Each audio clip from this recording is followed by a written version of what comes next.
আসসালামু আলাইকুম এভরিওয়ান, সবাই কেমন আছেন? আমার অবস্থা দেখেন, আমি সিঁড়ির উপরে বসে আছি। আমার গেটে তালা দেওয়া, বাইরে গেছে, চাবি আমার কাছে নাই। বসে আছি, অপেক্ষা করতেছি চাবি নিয়ে আসলে তারপরে ভেতরে ঢুকবো। আসার সময় এই যে পেয়ারা আনছি, পেয়ারা খাচ্ছি।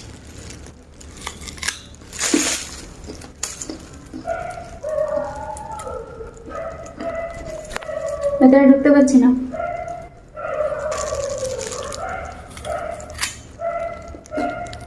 এখন বাজে রাত 11টা। এমনি অনেক ক্ষুধা লাগছে না, এর মধ্যে গেট খুলতেছে না। ঠিক আছে না, মানে চাবি নেই আমার কাছে। পেয়ারাও সাথে আছে, কি করবো? কেমনে